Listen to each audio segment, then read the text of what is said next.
3장 14절에서 17절 말씀을 제가 읽어드리겠습니다. 너는 매년 3번 내게 절기를 지킬지니라. 너는 무교병의 절기를 지키라. 내가 내게 명령한 대로 아비월에 정한 때에 이래 동안 무교병을 먹을지니 이는 그 달에 내가 애굽에서 나왔음이라. 빈손으로 내 앞에 나오지 말지니라. 맥주절을 지키라. 이는 내가 수고하여 밭에 뿌린 것에 첫 열매를 거둠이니라. 수장절을 지키라. 이는 내가 수고하여 이룬 것을 연말에 밭에서부터 거두어 저장함이니라. 내 모든 남자는 매년 3번씩 주 여호와께 보일지니라. 아멘. 2024년도가 이미 시작해서 한 달이 지났습니다.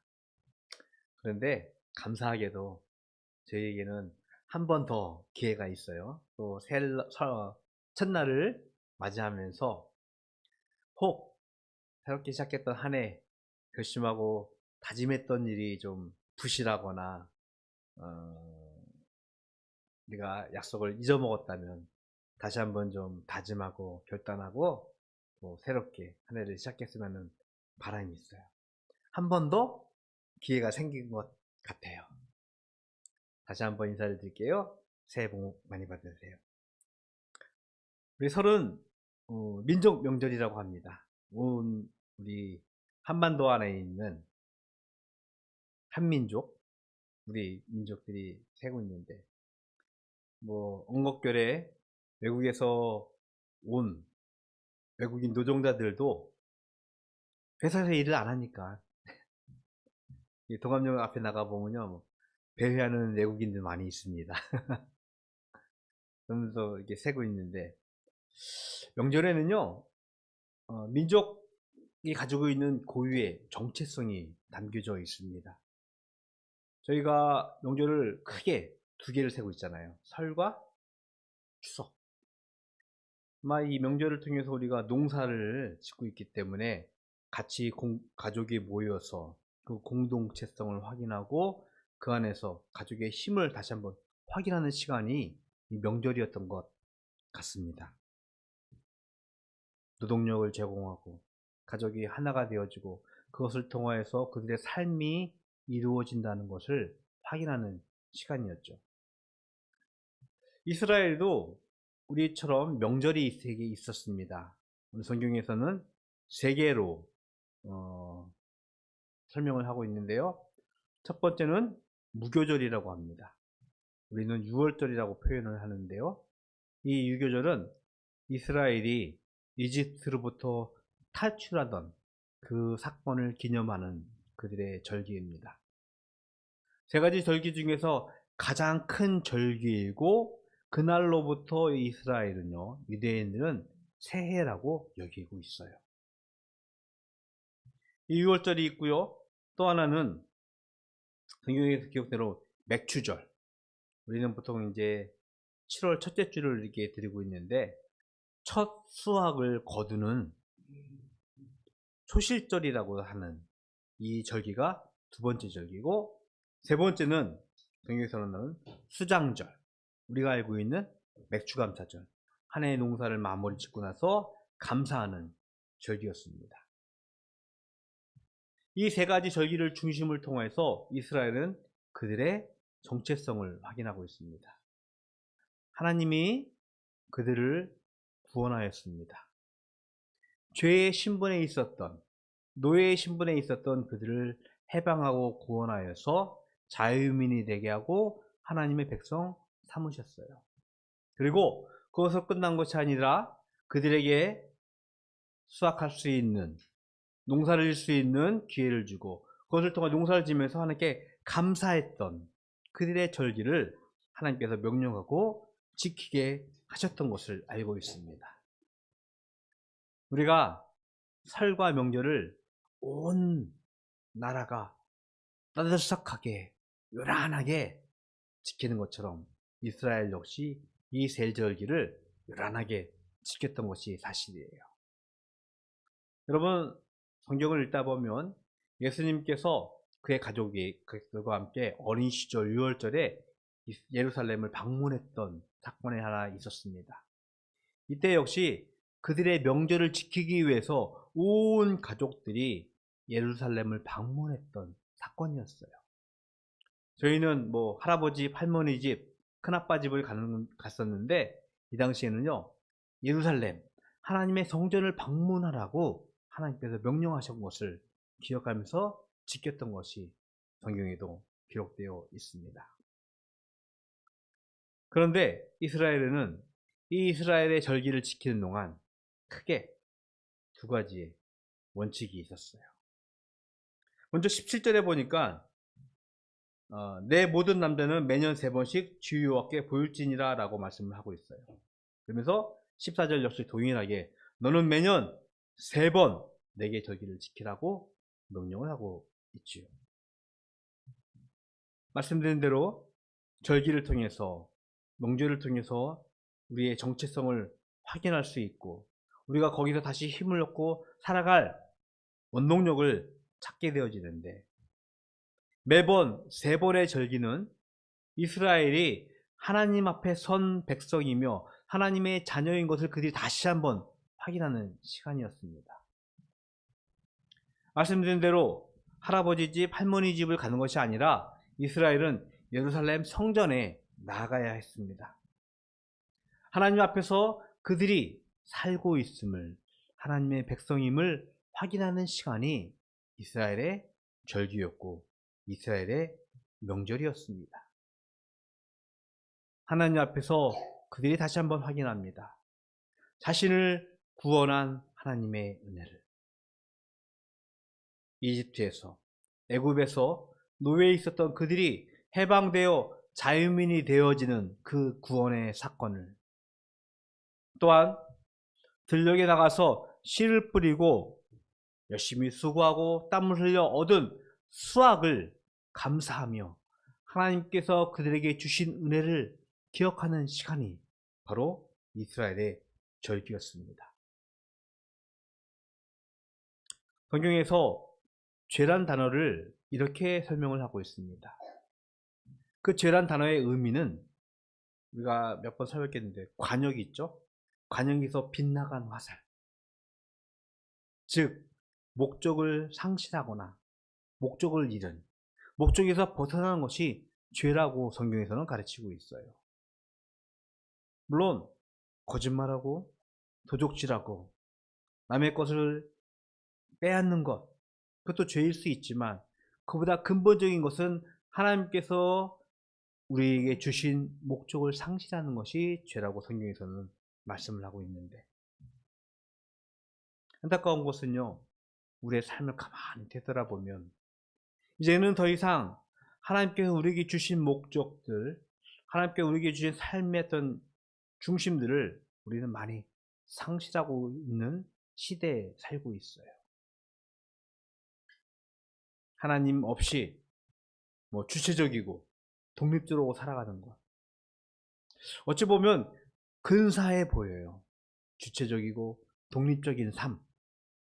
하지만 여러분 하나 기억해야 할 것이 있어요. 하나님이 우리에게 주신 목적이 있다는 것입니다. 하나님이 우리에게 주신 삶의 명령이 있다는 것입니다. 우리가 절기를 지키면서요, 명절을 지키면서 이것을 다시 한번 확인할 수 있어야 할 것입니다. 하나님께서 이스라엘 백성들에게 열심히 수고하고 땀을 흘리며 일하는 것 좋아하지만 그 중에 3번의 절기를 지키면서, 명절을 지키면서 하나님 앞에 나오라는 명령은 하나님을 기억하고 하나님께 주신 그들의 목적, 그들의 삶의 명령들을 다시 한번 상기하라는 의미인 것입니다. 이스라엘 백성들은요, 매년 이 3번의 절기를 통해서 하나님 앞에 나아가야 합니다. 그리고 자신들에게 주어진 하나님께 주신 명령, 목적들을 상기하고 그것에 따라서 다시 한번 삶을 다짐하고 결단할 시간이 필요했던 것입니다. 그리고 두 번째, 하나님께서는 그들에게 하나님 앞에 나올 때 빈손으로 나오지 말라고 15절에서 명령을 하셨습니다. 우리의 성경은 빈손으로 나오지 말라라고 표현하고 있는데요. 쉬운 성경이라고 우리 재은이 제사기가 있는 성경에 보면요, 보다 적극적으로 예물을 준비하라고, 예물을 드리라고 성경에서 또다시 번역을 하고 있는 부분이 있습니다. 하나님께서 우리에게 주신 복, 하나님께서 우리에게 주신 은혜를 기억할 수 있다면 하나님께 드리는 예물, 하나님께 주신 그 빈손으로 나가지 않는 그 모습은요, 하나님께 주신 복을 인정하고 고백하는 믿음의 고백이고 결단인 것입니다. 성경을 제가 하나 읽어 드릴게요. 시편 128편 2절의 말씀입니다. 우리의 성경보다는 새번역이라는 성경을 제가 좀 읽어 드릴게요. 내 손으로 일한 만큼 내가 먹으니 이것이 복이요 은혜이다. 1절에 보면 여호와를 경외하는 자가 복이 있다라고 말씀하시면서 2절에서 이렇게 말씀하시는 거예요. 내 손으로 일한 만큼 내가 먹으니 이것이 복이요 은혜이다. 글쎄, 저는 부자가 아니라서 잘 모르겠는데 부자가 되는 방법 중에 하나가, 제일 중요한 방법은 뭐냐면 들어오는 것보다 나가는 것을 관리하는 거라고 하더라고요. 자린고비 9세들은 대부분 다 부자예요. 그렇죠? 이 말씀을 가만히 읽다 보면 이것은 당연한 거 아닌가라는 생각을 우리가 해볼 수 있을 것 같아요. 일한 만큼 먹고 그런 만큼 누리는 것. 그런데 농사를 짓는 시절에 성경이 쓰여져 있습니다. 한 해 동안 열심히 노력하고 수고하고 땀을 흘렸는데 순간 비바람이 치고 태풍이 치고 뜨거운 해가 뜬다면 수확물은 어떻게 되겠죠? 우리의 수고와 땀을 배반하는, 우리의 수고와 헌신을 전혀 열매가 없는 그것으로 타락해버릴 뿐입니다. 그러니 우리가 수고한 만큼 먹는다는 것은 하나님께서 우리에게 주신, 즉 하나님을 경외하는 자의 복이고 하나님을 경외하는 자의 은혜라고 오늘 시편 기자는 노래하고 있는 것입니다. 여러분들이 일한 만큼 대가를 받는 것, 수고하여 얻는 것을 우리가 누리는 것은요, 내 수고의 결과, 땀의 결과일 뿐만 아니라 보다 근저에는 하나님께 주신 은혜가 있음을 우리는 고백해야 할 줄로 믿습니다. 그래서 하나님께 빈손 나가지 않는 것, 하나님의 앞에서 우리의 정체성을 다시 한번 확인하고 하나님의 은혜를 고백하는 것 가운데서 우리에게 주신 복을 다시 한번 헤아리고 기억하면서 하나님께 드리는 예물, 그것이 우리의 믿음이다 저는 생각하고 있습니다. 물론 우리의 믿음의 고백과 절대는요, 예물의 많고 적음의 문제가 아니에요. 우리가 그것을 얼마큼 준비하고 그것을 위해서 기도하면서 드리는가가 매우 중요한 것입니다. 하나님은요, 이스라엘에게 또 우리에게 기대하고 계십니다. 우리의 감사의 고백과 감사의 결단이 우리 가운데 있기를, 그리고 그 고백과 감사함으로 하나님 앞에 나오기를, 명절을 지내면서요 그것을 기억했으면 좋겠습니다. 우리가 하나님 앞에 나아가는 것, 그리고 하나님 앞에 나아갈 때 빈손으로 나아가지 아니하는 것.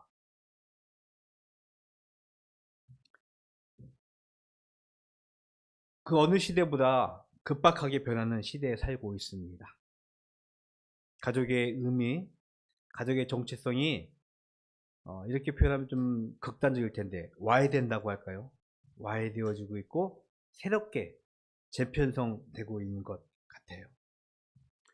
아마 라떼는 말하는 우리 어머니 혹은 저희들까지도 너무나 낯설어요.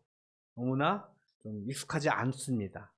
혼자 사는 가정들 혹은 다시 헤어지는 가족들 보면서 우리가 생각했던 기존의 가족의 공동체성을 잃는 것이 아닌가라는 두려움을 갖기도 합니다. 하지만 그 가운데서도 우리는 기억해야 할 것이, 우리가 낯설다고 해서 익숙하지 않다고 해서 배척하는 것이 아니라 그 가운데서 명령하신 하나님의 가족의 의미들을, 공동체성의 의미들을 다시 한번 우리가 생각해 보았으면 하는 바람이 있어요. 그리고 하나님의 명령이 그 가운데 우리와 동일하게 있음을 다시 한번 확인하고 하나님 앞에 설 수 있는 모든 믿음의 가정이 되기를 또한 기도합니다. 설 명절을 지내는데 우리가 생각하고 있었던 그런 기존의 가족 공동체만 설 명절을 지키는 것은 아니에요. 1인 가족일지라도 혹은 여러 가지 상처가 있는 가족일지라도 그 설 명절만큼은 그들이 의미를 가지고 다시 동일하게 같이 지내는 것 같아요. 그런 가족들에게 오늘 하나님께서 하시는 명령을 다시 한번 동일하게 갖기를 원합니다. 절기를 지키면서 하나님 앞에서 우리의 정체성을 다시 한번 확인하고 하나님의 은혜를 기억하는, 또한 하나님께 주신 복과 은혜에 따라서 감사할 수 있는 그런 가족이 세워지기를 기도합니다. 바라는 것은 하나님의 명령을 기억하고 그것이 우리의 믿음으로 고백되어지며 우리의 믿음의 행함으로 행하지면서 하나님을 찬양하고 하나님께서 우리에게 주신 삶의 목적들을 이루어낼 수 있는 우리 모든 바닷교회 가족이 되기를 주님의 이름으로 축복드리겠습니다. 하나님이 우리들에게 절기를 지키라고 명령하고 계세요. 이것은 하나님 앞에 우리가 다시 나아가기를 기대하시는 명령입니다. 이 명령으로 우리가 하나님께 주신 삶의 어떤 기쁨을, 삶의 어떤 환희를 나눌 수 있고 그것을 인하여 하나님의 영광으로 살아갈 수 있는 우리 모두가 되기를 주님의 이름으로 축복드리겠습니다. 기도하겠습니다. 좋으신 하나님, 감사합니다. 이스라엘이 하나님 앞에서 새 절기를 지키듯이 우리도 명절을 지키고 있습니다. 이 명절을 지키는 동안 우리가 하나님께 주신 은혜를 기억하고 하나님께 주신 복을 고백하는 믿음의 가정 되기를 소원합니다. 그것으로 인하여서 하나님께 주신 복을 다시 한번 헤아리며 우리의 삶을 영위해 나갈 수 있는 저희들 되게 하여 주시옵시고, 그로 인하여서 이 땅 위에서 하나님의 나라가 견고하게 세워질 수 있도록 축복하여 주시옵소서. 지금은 우리 주 예수 그리스도의 은혜와 하나님 아버지의 그 크신 살아가심과 성령님의 교통하심이 하나님 앞에서 온전히 세워지기를 원하는, 하나님 앞에서 기꺼이 하나님의 가정으로 살아가기를 소원하는 모든 가정들 머리 위에 영원토록 함께 있을지어다. 아멘.